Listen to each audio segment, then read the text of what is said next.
Hello and welcome. Thank you so much for joining me today.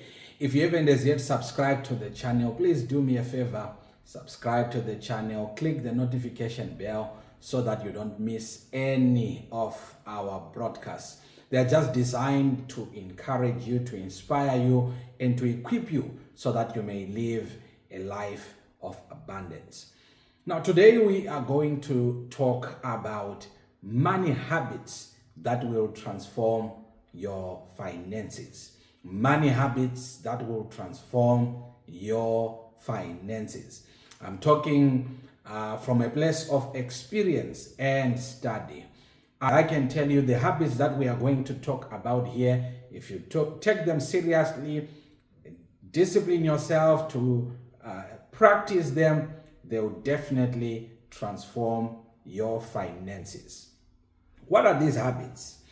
To begin with, is financial literacy, reading and learning about finances. It's very crucial. It has done a great deal of blessing to myself and my family and my wife, reading and studying and learning about finances.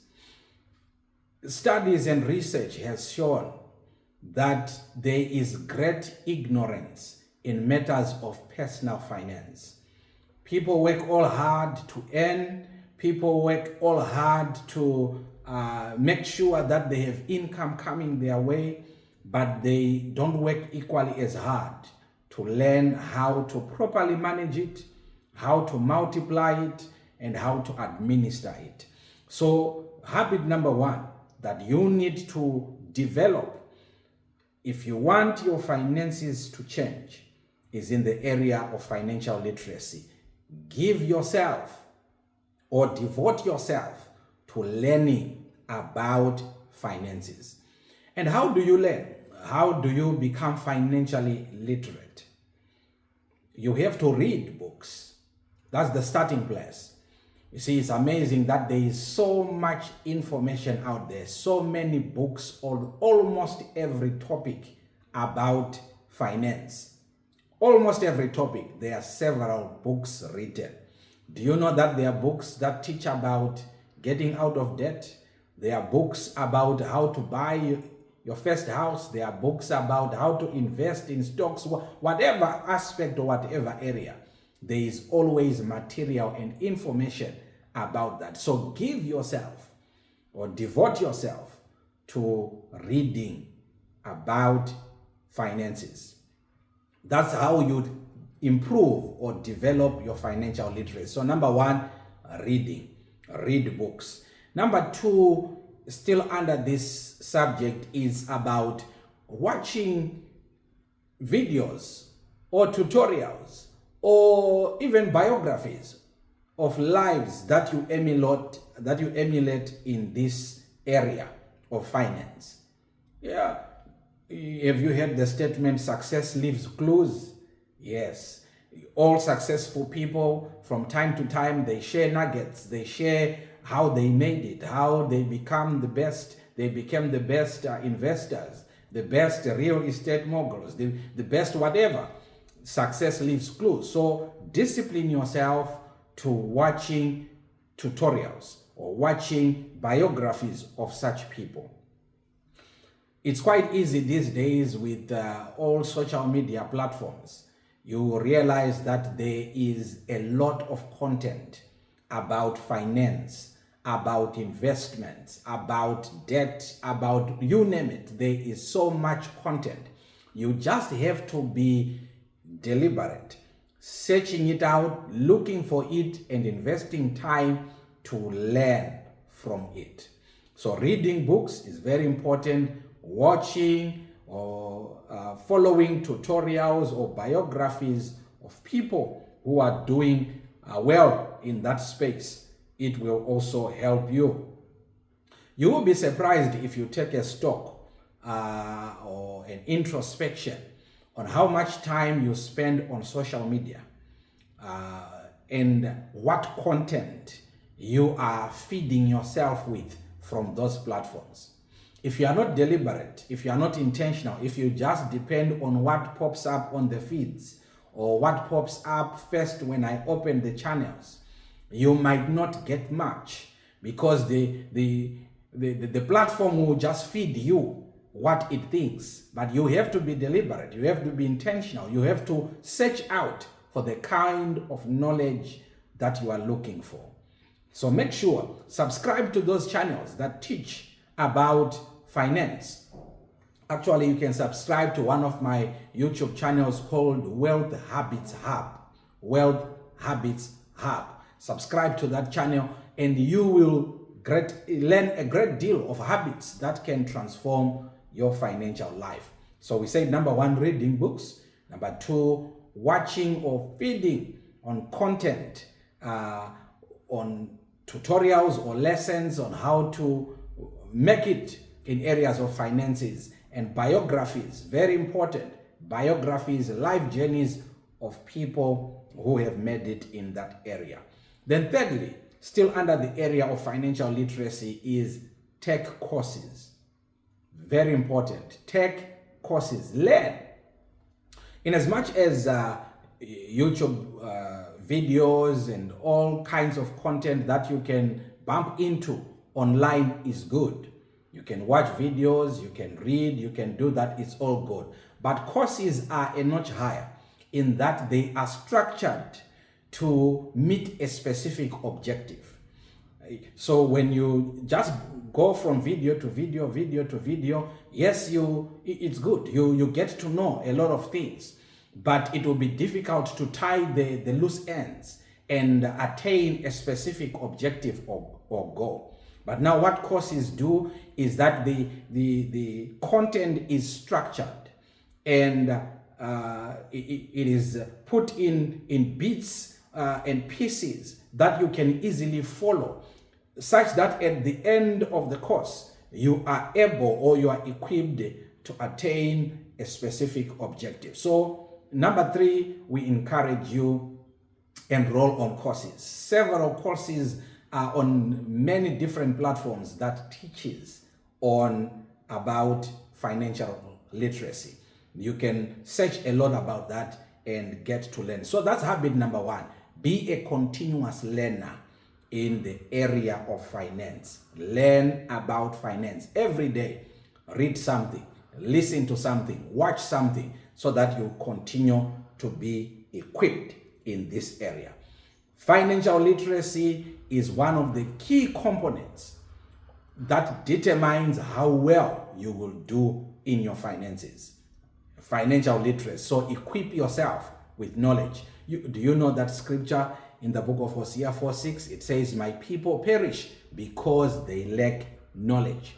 My people perish because they lack knowledge. They don't know. They may be earning very well, getting lots of money, but they don't know how to manage this money. So they still live below the norm. They still live below what they are earning. They're making a lot of money, but they are not informed on how to manage it, multiply it, and administer it. So learn about money. And how do you do that? Read books, watch tutorials or videos, and follow people or biographies of people who are successful. And thirdly, take courses. Habit number two is learn and discipline yourself to budgeting. Budgeting simply means you are sitting down to plan on how you want to spend your money. Some people say, I don't want to budget. I'll feel restricted. I want to be free with my money. In budgeting, it's you who is budgeting your money. So no one is making the decisions for you. It's you who is making up the decision. I want to use my money this way. I want to pay for that. I want to invest there. I want to save this much. It's you who decide. Budget. Budget is very crucial because it gives you a foresight. It forces you to look ahead. Say, all right, this is the amount of money I have earned or we have earned if you are a family or a couple, and you look into the future. What needs are there? What do we need to make sure that this money can settle for us in the future. So that's why budgeting is good. It forces you. It helps you to stop living in the moment. It forces us to think about what is going to happen tomorrow. What about next week? What about 2 weeks from now? And we begin to plan for it today. So budgeting is very crucial. You realize that a lot of people who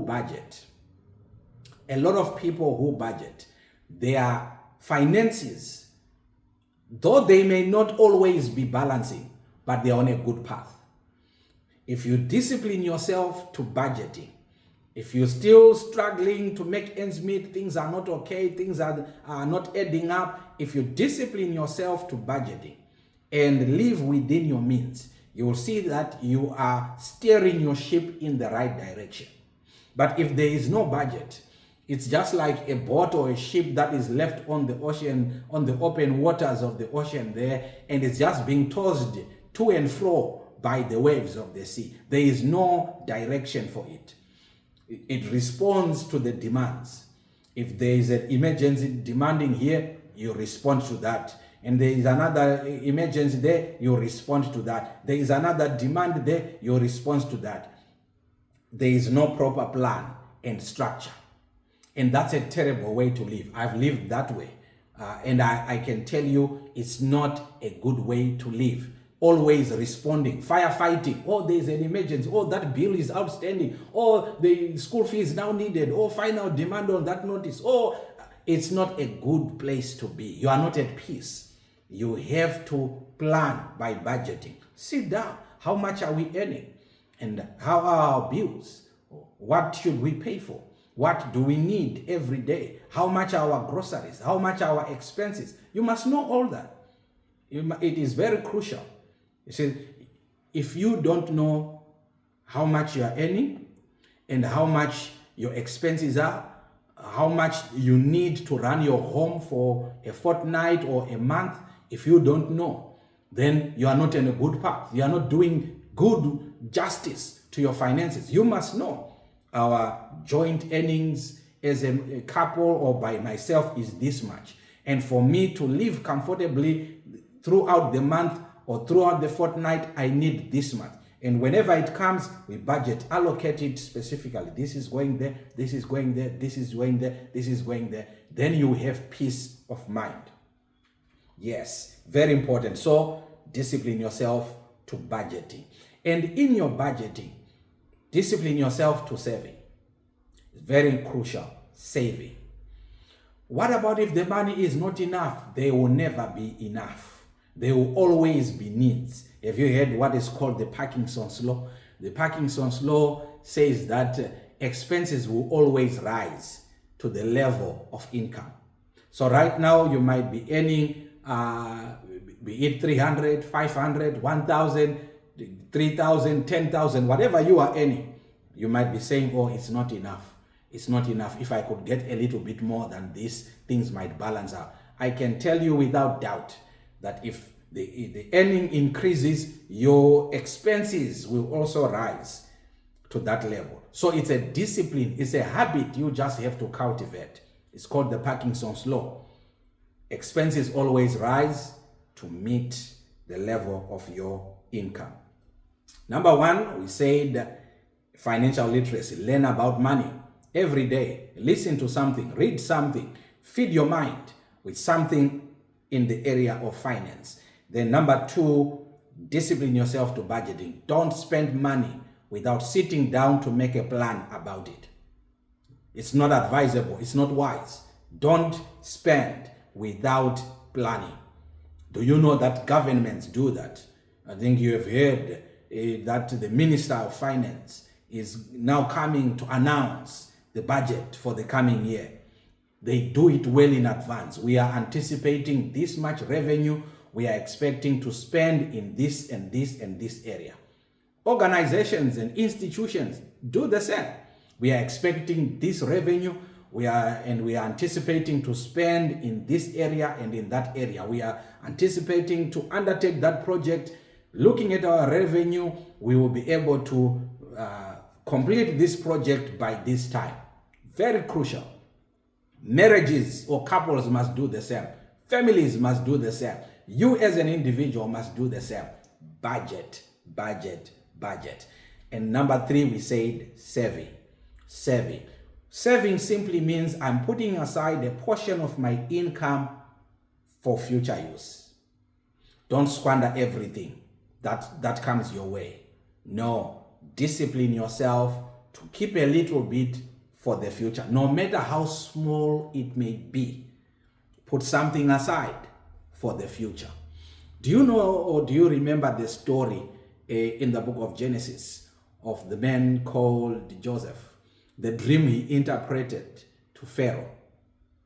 Pharaoh had a dream. God informed him through a dream that a time of crisis is going to come.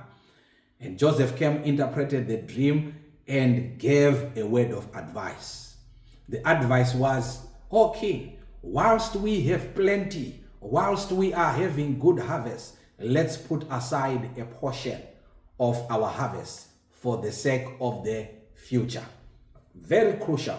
Learn and discipline yourself to saving. How much is good to save? It depends with you. Where you are at and how much you are earning. If you can put aside $20, fair and fine, do that. If you can put aside 50, 100, 1,000, whatever amount, do something. You realize as you begin to do that, it works on your habits. It works on your discipline as well. It's not just about the money itself. It helps even your personality. Because in saving, you cultivate what is called delayed gratification. You delay yourself to enjoy the money. So you put it aside and say, this money, we'll spend it next month. You put it aside. You leave it there. You'll be seeing it from time to time, but you delay the gratification. It builds a personality, a character in you. Then number 1, we said literacy, financial literacy. Number 2, budgeting. Number 3, saving. Number 4 is money tracking. Once you have budgeted and you are now spending and doing all that you are doing, don't wait until the end of the month again or until the fortnight again. Track it along the way. Am I on track? Am I going the right way? From time to time, check your bank statements. Check your budget. How am I progressing with my budget? How am I doing with my finances? Keep track on how you are going. It's a sad place to be. To just be living in life and just going, spending. Then one of these days you go, you try to pay for something with your card and it goes, insufficient funds. Transaction declined. You haven't been tracking what's happening in the account. Just been spending. Develop a habit of tracking your finances. Track what you are doing. Always check. Am I on target? Am I on course? Am I doing just right? Then the next one might seem as if it's not part of finance, but it contributes a great deal. Planning your day. Very crucial. It plays a key component, a key role in your financial life as well. Planning your day. Having a to-do list. What am I doing today? What am I targeting on accomplishing today? You will see that it will also affect in a great way your financial life. Remember, we talked about learning finances. We talked about reading books, watching and taking courses. We talked about budgeting and tracking finances. All those things need time. And now, if you don't structure your day and plan it, you will be surprised at the end of the day that you are going to bed and you did nothing of those things we have mentioned so far. Why? Because there was no time. Was it really because there was no time? No, it is simply because the day was not planned to accommodate these things. So make a plan on your day. It is encouraged. Those personal development gurus always encourage that. Plan your day the night before so that when you wake up tomorrow, you know what you are doing. Some people may not be good at that. early in the morning when you wake up, the first thing to do, what am I doing today? What am I going to accomplish and achieve today? You set that out outright. So plan your day. Make sure your day is structured in a productive manner. By so doing, you are able to include all these important components that affect your financial life.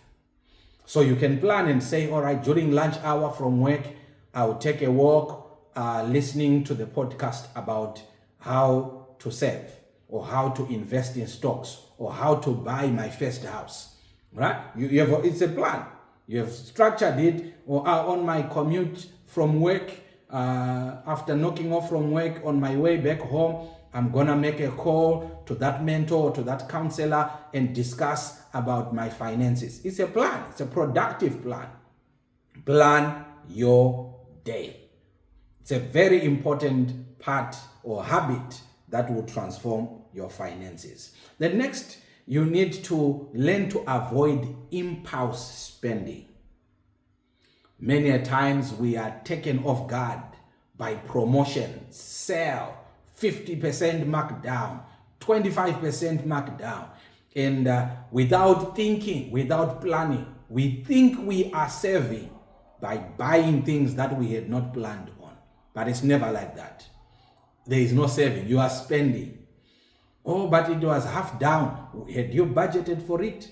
Is it on your budget? Is it on your list? If it's not there, you are spending. You are wasting. Unless if it's on your budget and you see it all, it's now marked down. Praise God. Go for it. But avoid impulse spending. Another author I read encouraged the 24-hour delay to say, if you feel like you really need to get something, you see something, you were just taking a stroll in the shopping mall, you see something, I need this thing.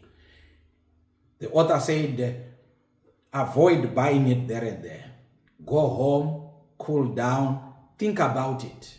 Maybe take a photo or take the number, write down the shop. Go home, settle down, cool down, think about it thoroughly. Do I really need that? Don't I have any alternatives that I can use in the place of that thing? After 24 hours, you wake up tomorrow, you still feel that definitely that's good for me, then you can go and buy. But if after 24 hours you see, oh, but I've got that still works good, or I've got that alternative, I can compromise and manage with this, though it's a bit older, leave it.